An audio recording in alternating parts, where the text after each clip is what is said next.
Did you know that 82% of small businesses fail due to cash flow problems? Yet for over a decade, our guest today, Michelle Cooper, has been transforming the financial trajectories of countless businesses, ensuring they not only survive, thrive with purpose. Welcome to Spark and Ignite Your Marketing. I'm your host, Beverly Cornell, and today I'm thrilled to introduce Michelle Cooper, the powerhouse behind Alchemy Accounting and Bookkeeping. Michelle is not just your everyday financial strategist. She's a business mentor, author, podcast host, and international speaker, leading a mission to shift the trajectory of wealth one entrepreneur at a time. What began as a journey of self-awareness for Michelle has evolved into a $1 million business empire, and she's here to help us tidy up not just our money, but our entire relationship with it. Michelle, thank you for joining us today. Oh, thank you for having me, Beverly. It's a topic close to my heart, and so I'm glad to share whatever value I can. Awesome. I'm excited to talk about this. This is something a lot of the entrepreneurs that we work with have self-limiting beliefs and all kinds of things around it. So talking about the relationship of money, I think is really important for my listeners. In the scope of superheroes, we talk about the origin story. So what's your origin story? Talk about like the little spark that like really created the business idea and it became a reality. Talk about some of that. Yeah, I would love to say there was this really inspirational moment, but for me, there wasn't really. It was just a natural evolution of something that was unfolding in my life. I spent my career life in corporate finance, in strategic growth and analysis for really large companies. But when I had kids, I struggled with that balance of little people and work life and everything. I basically burnt out of a job that was a pretty toxic environment, but left with a great little paycheck from that. And from that, I decided I wanted to do something fun. I opened a little boutique, like a ladies kind of fun boutique. I had never been an entrepreneur before. I had no clue what I was doing. All I knew was that I wanted to do something that felt fun in my life. I realized that entrepreneurship isn't always fun. And that boutique was a great place for 2 years. And I realized looking back, like they say, you connect the dots looking back. It was such an opportunity for me to learn. And I learned all about sales and how sales was about building relationships with people. I learned about marketing and how marketing was about being authentic and showing up. And it just taught me so much. I learned all about this very big difference between cash flow when it's a corporate money and it's your own and it's going to put food on the table, and all the stressors that are involved in entrepreneurship. And so I made a decision to close the business 2 years after I opened it because it felt like I couldn't step away from the business. If I stepped out of the boutique, I saw sales dropped, right? I saw some struggles that happened. And so I decided this isn't the business that I want to be spending my time in because I still had little people at home. However, that 2 years, I got to know so many entrepreneurs, all the local businesses around me, all the people involved in the chamber and all that stuff. These people I didn't have any contact with before. And the one thing you get to know somebody, they ask, what did you used to do before you had your business? And talking about my history and stuff, I realized that none of them knew their numbers. And a lot of them were struggling with cash flow. They didn't understand their margins. They thought their sales were good, but why didn't they have any money in the bank? And I saw the real life pressure in all of them of putting food on the table when you have a small business. And it's real, right? And it created stress in their lives. It created stress in my own life, but I saw it creating stress. And so it's easy to say, oh, this must just be me. I'm an idiot. I don't know what I'm doing. But when you see it with so many people, they started asking me, can you help me understand this? And at first, I was just doing it for fun, like fun for me, because that's what I like to do, but not for them, and not charging them. And then when I closed the business, it was actually my husband at the time. He said, you're charging people for this. And I was like, oh, not really. This is a business. Like, you're providing a real service to these people. You're helping people like totally change their business and their financials, Michelle. You should be charging them. And so that was the creation of my current business, Alchemy Accounting and Bookkeeping. Now, the side piece there is that I don't do accounting and bookkeeping. I never worked as an accountant or a bookkeeper. I was always involved in strategic planning and growth and all of that kind of stuff. So I, at first, I was finding really good bookkeepers, accountant, and connecting them with the business owner. And then I was like, oh, hang on. These people could work for me. And I can offer this service. So that's how my business came to be. It wasn't this like light came down and, oh, this is your future. It was more like an evolution of something that I was doing. So how long have you been doing it now? How long has the business been around? 14 years. Okay. My business is 13 years. So very similar lifespan of that. What have been some of the biggest transitions or challenges along those 14 years? There's always some key markers on the journey. So talk about some of those and how you've handled them. Yeah, for sure. I think one of the biggest was trying to replace myself. So if you're listening to all the people out there giving you business advice, they'll be like, you got to replace yourself. You have to back your time kind of thing, which I totally agree with, but I did it the wrong way several times. You think I would have hurt them the first time? We're stubborn. Entrepreneurs are very stubborn. Yes. So I wasn't looking closely at my own numbers. I wasn't analyzing my own pricing well enough. And so I started to replace me with clients, like with people to work with my clients. Now, there was two things there. I was no longer going to be able to claim that money for myself. So how was I going to get paid? The prints didn't reflect appropriately the total of what I was having to pay out for a team member. Like, it's easy to go, oh, I pay this person $50 an hour. And so I'm going to charge $100. Oh, it's not even close to what you should be charging. And the other part is that I was bringing in clients so fast that even though I was putting my team onto client work, I didn't have the time to supervise my team's work. And I hadn't created quality control. And so the client experience sucked, to be honest, right? Like, they were used to me, and then they felt like they got handed off to this person. Yeah. And it was a disaster. Nearly broke my business. So I had to really scale back and go, okay, what are we doing here? Yep. And how are we doing it? And so my business grew really fast, and then I pulled it back down. Yep. And then I did it again, and I pulled it back down. Right. And that was it was really stressful, to be honest, right? Because you've got cash flow problems in there. Of course, you're the business owner. Most likely, you're the person who doesn't get paid. Right? Yeah, for sure. And then how do you explain that to your husband who's all the money, right? Like, you got this, you're doing all this stuff. Where's the paycheck? And we got to talk about that. And yeah, I learned like the cash flow problem and the profitability, the margin problem. Even though this is what I do for other people, I learned that lesson in my business 3 distinct times. It's so funny because I feel like that's what I did as well. Like, I was doing marketing for everybody else. It was not marketing for myself and my business, and had to learn that as well. Like, just because I do something well for other people doesn't mean I shouldn't be doing it for myself. In fact, I am the best case study that there could be. So when talking to other entrepreneurs and talking about where I lacked and the mistakes I made, it shows. I've been there. I've been in your shoes, literally in your shoes, and what it feels like. So when you're scared to go on video because maybe you don't think you look right for video, I've been there. And so now when I talk about some of the things I think they should do, I come from that place of real understanding, empathy.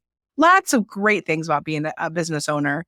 There's also some really challenging things. And especially when it comes to something that you do for others that you don't do for yourself, which is really common for entrepreneurs. I wish I could tell myself 14 years ago to do something a little different, but I think I had to learn the hard way too, Michelle. Like, I'm stubborn, and that is those moments of realization of I thought I could do everything and figure it out also taught me like the value of people who really do things well and why. And I had to learn it all the hard way. I just did. That's who I am. And that's how I had to learn too. So you work in the area of money, and I feel like there's so much to it.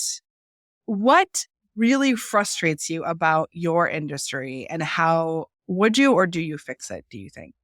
Yeah. Oh, well, I know this. I could talk for hours on this. So the piece that I hear now, it might be my audience kind of thing. So I'm not going to generalize and say this is for everyone, but for so many people that I talk to, they feel intimidated by this part of their business. Mm-hmm. They feel often guilty because they've neglected it. They feel embarrassed, maybe, right? Mm-hmm. They can feel really unconfident around the money people in the world, the accountants, the bookkeepers, the financial advisors, all of the people, the bankers.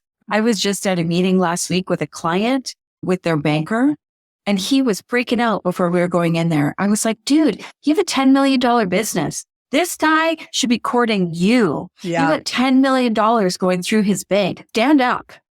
And so it's to me, I've seen it with men and women. I've seen it on all ages. I've seen it at all business levels. And interesting. It holds people back. And underneath, there's some kind of limiting belief. There's some self-sabotage going on. There's stories and there's conditioning. But the significant enough problem for me to say, we are taking a stand against this. Like, one of our core values in my business is no judgment. And I am adamant when we're hiring people, that has to be something you're in alignment with, because you don't know what's going on for this person. I don't care what their financials look like. I don't care any of that. We don't judge people at any point in their client journey with us. You meet them where they are. Yeah, you have to with every service I think you provide. We've been doing this for how long? We know a lot. We speak to speak, all the things, but that's not where everybody comes to us. And so they need us, and there is no judgment. You meet them where they are. That's our kind of philosophy. You don't. Yeah. And everybody's at the right place at the right time. That's where they're at. So let's get them to the next place. Yeah. Yeah, absolutely. And so that's why I think we do solve a problem, because for the business owner who is feeling like that, we are their person, right? And we'll figure it out for them, right? Like, there's just some cleanup that needs to be done, and then we get them on a steady path. Yes. That's all they need. They don't have to. So many people I hear that they're like, oh, I need to go do an MBA, or I need to learn accounting or bookkeeping. It's no, you don't. No, like, I'm not going to go get a BA in marketing. I'm going to hire an expert. So if you made me do bookkeeping and accounting, you would suck my soul dry. Okay. And so, like, I remember taking accounting for my associates. I got to take 2 accounting classes. And at the time, this is going to date me, but it was all handwritten. There was no, so you made one mistake on the balance sheet and you had to like start all over again. And it was a form of torture for a creative soul. Totally. So one of my clients has a CPA background, and she's just, please do the marketing. That is like soul sucking for me. I don't have the time, the patience. I don't even know. And so there are things that people do really well and love and have a passion for. And yes, get those people on your team, because they're way smarter than I could ever be. I appreciate the value of numbers and understanding the picture. But the process, no, just getting me organized is half the battle. No, I can't. But I know there's so many other businesses that they just want to do what they love to do and not have to figure out one more thing. Because when you become an entrepreneur, you have to be a peep, understand HR, and you have to understand marketing, you have to understand operations, you have to understand systems, you have to understand tech, You have to understand that there's a lot of pieces that have to come together, and hiring somebody who knows it, understands it. Plus, I feel like there's a whole legal side of it. I don't want to do anything that I'm not supposed to do. It gets me in trouble with the IRS. Like, there's all kinds of things that are involved. So I'm like, so one of the very first services that I hired was a CPA. That was like the first time I invested in somebody that was like specific to my business, was having a CPA, because I think there is something really powerful about helping you with your money and how it works. Optimize it as much as possible. Yes. And I'm not going to know all that, no matter how much I read. You want to build a team of people who are helping you understand this language, right? Because that's all it is. I look at it like it's a foreign language for some people. So who are your customers and what problems do you solve for them? So our customers at Alchemy are small business owners. They are at a point where they're having some questions around cash flow. They're like, there doesn't seem to be enough money, or why isn't there any money in the bank? Like, they're starting to question, is this business viable? And they realize that maybe they've been neglecting this part of their business. And they're, oh, shoot, I need to look at this. They often feel, like I said, embarrassed or guilty, or like some kind of like, I should have looked at this a long time ago kind of thing. And yeah, it's usually service-based businesses. We do have some product-based businesses, but most of our businesses that we support are service-based businesses, and they're across North America. So Canada and the United States. Talk a little bit about what makes your business unique in the industry. How are you different? I think that the piece that makes us different is that one of our taglines is, we're not your dad's accounting firm, right? Okay. You're not going to find an old guy in a brown suit sitting across the table from you with a pile of papers. So we work at a completely cloud-based platform. My team is completely remote. They're young, they're energetic, they're highly qualified, they're very smart, and we are using technology to our highest advantage. And so we're able to respond fast to things. We're able to answer questions, to deliver results, and again, in a non-judgmental way, right? Like, it's a very casual environment. Like, obviously, I got like a flashing neon sign behind me and stuff. Like, it's not a corporate firm. We're like your real life version of accountants and bookkeepers. Okay, we'll talk a little bit about how, I think one of the things that you mentioned in your biography was about overgiving, and how it's a significant challenge for entrepreneurs, and how there's a need for establishing boundaries and shifting your approach in business. Can you talk a little bit about that? Absolutely. So I found this just in my own personal experience, right? I'm an overgiver. I lived many of my years. It's only very recently that I've gotten very clear that I lacked boundaries in all areas of my life. And that I realized through a lot of work that the overgiving came from a lack of valuing myself and of like worthiness, right? So I would overgive of my time. I'd overgive of my energy in my business. I let scope creep sink in all the time, right? And I would even tell my team members, just make the client happy. Now, that's not fair to me, to the client, and the team members, right? Because there needs to be a fair exchange of value. And one of the things I found is that when we want to deliver great results, right? But I have a hard time with the term over deliver, right? Like over delivering, because I feel like there's a piece there of do whatever it takes at your own expense. And then what happens is you set a standard that is maybe unrealistic and is not fair to other people either, right? So when we go out of scope on a client file, at some point, like, that's not sustainable in the business, for one, right? So a little bit here, there, not really that big of a deal.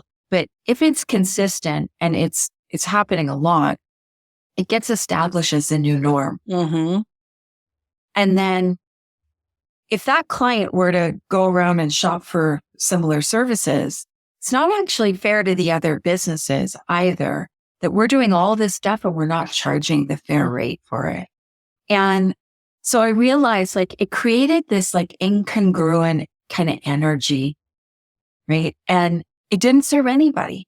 Yeah, sometimes having conversations around boundaries or scope in our business or price point or whatever can feel uncomfortable. Like I don't know anybody who feels totally at ease having that conversation. Yeah. Right? But I think that it's important for everyone because I also feel like we're setting an example we're leading by example for our client, right? Like, how can I sit there and talk to my client about their profitability if it sucks because they're outside of the scope, if I'm doing exactly the same thing, right? Yeah. I'm not in integrity then. I think it's something that we all need to look at on a personal level. And when we start building a company with team members and stuff like that, it becomes even more important because it's like you can affect other people with your own issues. Yeah. Right? And all of a sudden your issues become their issues. Mm-hmm. And that's not fair. Share a customer testimonial that perfectly captures the essence of who you are, Michelle, and your business. We want to hear those memorable moments. We've had some really incredible transformational stories. And one that I'd love to share, it's a bit dramatic, but I'll share it because I think it can be a lot of people's experience. So it's actually a friend of mine come to me. I met him for lunch and he said, you either help me figure out what's going on in my business because things are not good, or I'm just going to declare bankruptcy like tomorrow. So like, you're my last ditch. He said, I feel so embarrassed by all of this, but I know you do this work and it's really embarrassing for me to say this to you, but I'm either going to declare bankruptcy tomorrow or I don't know, you're going to figure this out and work some kind of magic. He was my friend. So I just jumped in and he became a client that afternoon. Now, by jumping in and looking at his finances, we discovered some really significant things. Okay. His business had grown, is sitting at about a $3 million revenue mark. Okay. And when your business gets over that 7-figure mark, it can be a little hard to control the financial piece because there's such a high volume of transactions, right? So he had theft. He had a team member who was stealing. No. It was awful. And this team member was his first ever person he hired. He actually considered this person a partner. And so it was hard for him to come to terms with that person. Yeah. He also had an issue with AR. So accounts receivable. Yep. Mm-hmm. So he was chasing money and I switched him to a subscription. I'm like, nope, these people pay you every month. This is ridiculous. There's no reason. You get a card on file. It's just going to process. You remove the AR problem. Yep. He also had suppliers that were charging him for services in duplicate. So if I look at, and there was a lot of money, right? It was like, I think it was $22,000 a month. Jeez. Excess duplicate charges and even stuff he had signed up for. He didn't realize he had signed up for. You free trial of this and then like all of that, like threw those with a fine tooth comb, eliminated them. In all, right, we turned the business around within a year, which is pretty quick, to be honest. I know it sounds like a long period of time, but from bankruptcy, that's pretty. Yeah. One of the things I said to him early on was that you're going to get to things that we have to do that are hard. And one of the ways you can get through the hard things is by reminding yourself why you're doing this, having a really good kind of goal thing or outcome. And so for him, he wanted to take his wife on a trip to the Caribbean for their 25th wedding anniversary. Mm-hmm. And so it's okay. So take a picture of that and put it on your wall. Whenever there's a hard conversation that you have to have or a hard decision that you have to make, you're looking at that picture because that's why we're doing this, right? You need to let people go. He had to, there's this guy who was stealing from him. There was hard things that had to be done. Mm-hmm. So one of the best moments was him FaceTiming me from the Caribbean with his wife from the balcony of their hotel saying, thank you so much. That was awesome. The second best thing was his wife calling me when they got back and saying, thank you for giving me back my husband. Because he disappeared somewhere along the way. Yeah. Zombie. Now, a couple of years later, he sold the business, right? Great. He got a multiple of his revenues. He walked away with many millions of dollars. And that was awesome. We went out to dinner to celebrate. I lost a client because they didn't need us, right? Yeah. That doesn't matter. He got a great result. But the thing that he said to me was so impactful is that he said, Michelle, when I told you that I was going to declare bankruptcy, I actually meant I was going to kill myself. It's so many stories like this. Yeah. And he said, and you were my last ditch hope. He said, I prayed to God and I said, what do I need to do? And I had this call Michelle. And so that's when I say it's very dramatic, right? It sounds very dramatic, but it is. It's real life. And that was when I realized that, sure, it's great. We can clean up people's finances and we can make them more money and stuff. But if we didn't do that for him, his two little girls would have been without a dad. His wife would have been a widow. Life would have been very different. Yeah, for sure. And so I'm really proud that we were able to help. For sure. So that's a great story about the power of even the conversations we tell ourselves about money. The idea that's so important that he would take his life over that. That is a very powerful influence that money had on his life for him to feel that way. Like, I think there's so much shame that can be attached to money or lack of it. Yeah. Right. And I think that so many entrepreneurs feel that they get backed into a corner. Yeah. And that their loved ones would be better off if they just went away. Which is not true. It doesn't matter the money. It doesn't matter anything. Like, you matter. Your personhood is so much more important than any dollar you can bring to the table. And that you'll figure it out. Like, with the right team, you can figure it out, whether it is to declare bankruptcy and start over. But you can, if you built a business once, you can build it again. I promise you, you have that skill no matter what. Like, nobody can take that away from you. And in so many ways, those mistakes are tuition, and we can learn from them and grow from them and create something so different and better. If you are a business owner and an entrepreneur struggling with money, just know that you are important beyond your bank account. So please just ask for help, because we would most definitely try to help you out of a situation like that. You are way more important than any dollar sign you can bring to the table. Can you share a marketing mistake that you've made in the past and what you've learned from it? Oh, gosh. My business has been heavily dependent on referral, right? Mm-hmm. Word of mouth. Yeah. Word of mouth, and from people meeting me and my relationships. And that has been heavy, right? Like, if I don't go and do the things, if I don't go and show up, the leads dry up.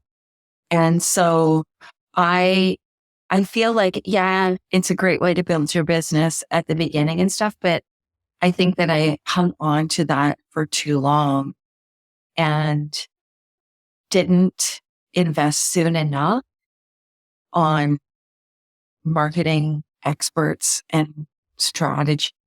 Like, just relying on me. Sure, that's great. I can bring in leads and stuff, but if I don't do it, it doesn't exist. Right. And that's not a way to grow my business sustainably.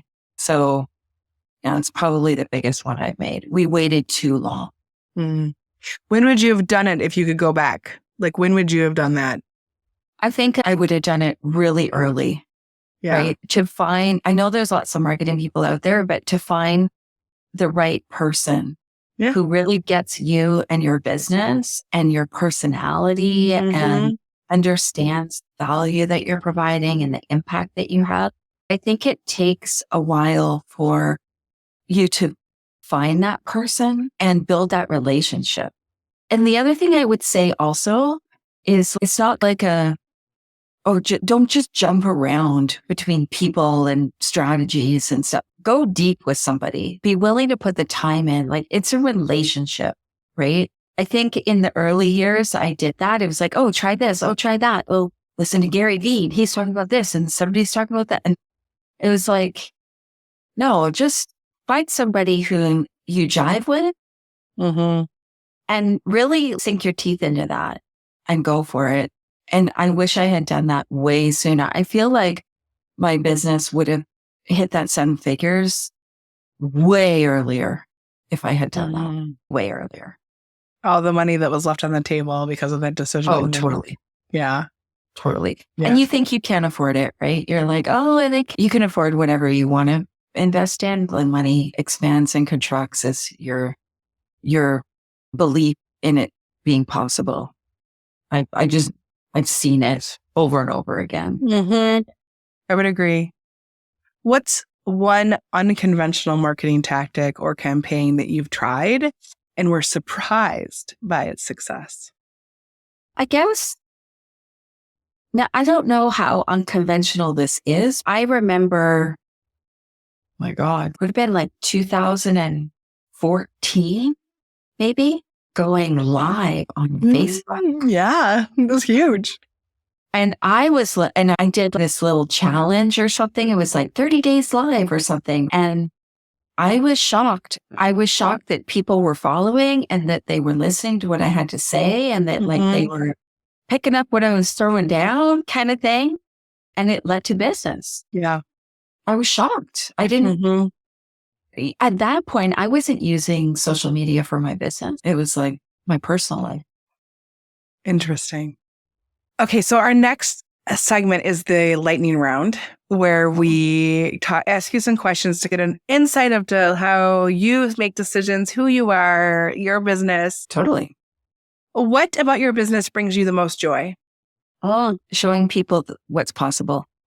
Share a fun fact about your business that even your most dedicated clients might not know. We're talking about those like behind the scenes, quirky little traditions that make you and your brand unique. So my team is completely remote. I bring them all, I fly them all in somewhere and once a year, and we do some fun things like Amazing Race. Oh, cute. What is the one business challenge that you are the proudest of overcoming? Keeping my business going when I broke my leg and my ankle. And I had to be 16 weeks non-weight bearing. At that point, we had a brick and mortar office. Oh, geez. Okay. With stairs, no elevator. Oh. Okay. I've had hip surgery, so I know a little bit about that process. I had a 7-month-old baby and was on weight bearing for 8 weeks. And how do you take care of a baby when you can't carry the baby? Like, it was a very big challenging time. And yes, lots of stairs. I crawled up a lot of stairs. Yeah. What is your favorite way to network and meet new clients? Is there like a specific type of event or activity that you enjoy the most? I have a little assistant here who has an opinion about this. Susan in the background. Sorry, listeners. So yes, she has a little opinion here. I think the UPS man might be at the door. But yes, what is your favorite way to network and meet new clients? I love in-person live events that are inspirational, motivational. So like talks, like you go to a talk kind of thing? Yeah. Okay. Yeah. Is there like something local, like an organization locally that does a lot of that, or? So I was just at the Powerhouse Women event in Phoenix, Scottsdale, which was amazing. Jamie Kern-Lima was the keynote speaker there. That was awesome. And I just try to get out to as many things as I can live. I don't know if it's like post-pandemic, but I just want to be in rooms with people. You want to be where the people are, like Little Mermaid? Right? If your business had a voice, what word or emotion would resonate from its core?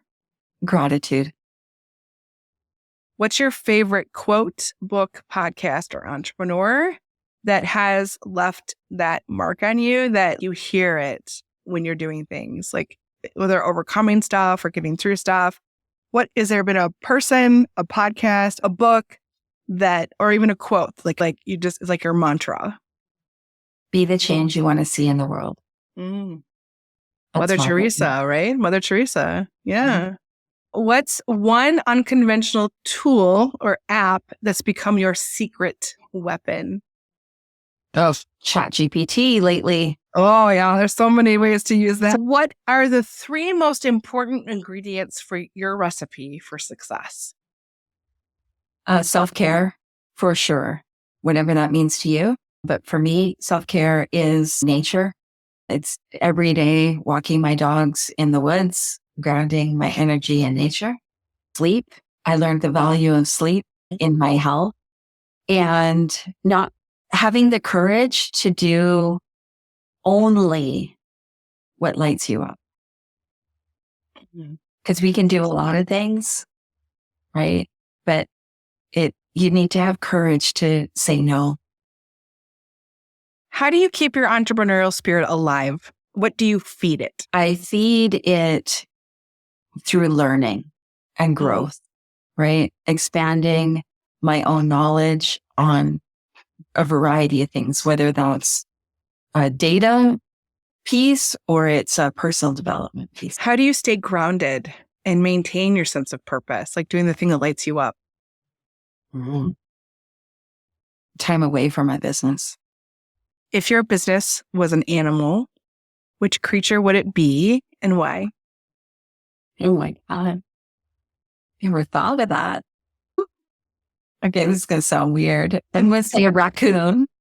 I love raccoons. They're little fingers, right? Like they're so like inquisitive, and they're like, they want to find the thing. Like they're looking all the places and stuff. Yeah, I think it's a raccoon. The curious little critters. Yes. I believe. So I'm going to challenge you. I do this with all my guests. How can you use the raccoon and like the things that you use to describe the raccoon somehow in your marketing? Because oh my God, so fun. Yes. And very powerful if you can do it right. So that's a challenge I throw down to, like, how do you use that word and emotion of gratefulness as well as the idea of the raccoon? It doesn't have to be a literal raccoon, but there can be pieces of it that kind of influence some things in your marketing messaging or whatever. So definitely could explore that because it's a fun idea for sure. That's awesome. I'm doing that. That's so fun. So now I want to talk about, I call this the blaze portion. It's like the things that like are the advice, the wisdom side of entrepreneurial journeys. What practical advice would you offer someone who's just seizing their opportunity? Like maybe they're just starting or they're just at a different level of their business. Because there's always, you said 3 different times you had to kind of go through something. There's always these moments of I go forward, I go backwards, or I stay. There's these like opportunities, forks in the road, I think, in your entrepreneurial journey. So what is a tangible strategy or approach that you can put into action like right away that could make a difference for someone? I think that, so having a clear vision and goal about both short-term and long-term, right? So short-term might be 3 months, long-term might be a year or 3 years, I don't know. But having clarity on what that is and asking yourself how you're going to measure that and actually measuring it. I think we can get so caught up in our business that we're not working on our business in that way. And it's not about whether you achieve the goal or not. It's actually just about being in the process of it. Right? I think something tangible is that's a grounding thing for your business. So having that goal, that tangible thing, like the picture of the Caribbean, whatever the tangible thing is that's driving you forward, that kind of like grounds you and roots you in a different way.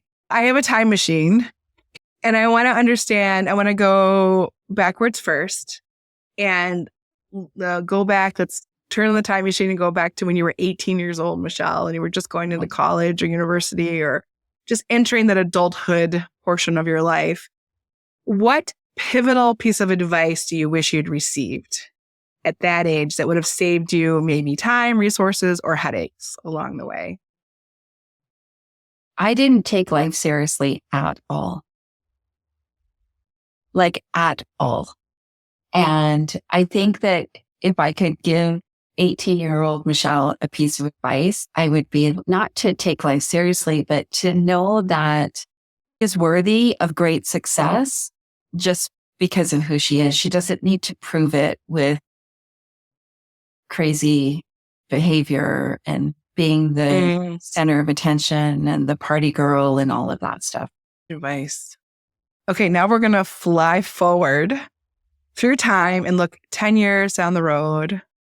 What is your long-term vision for your business, and how do you plan to continue to evolve and adapt? Maybe there's trends that are changing. Maybe AI is part of it. Like looking ahead, what do you see for your business? What's the vision that you see?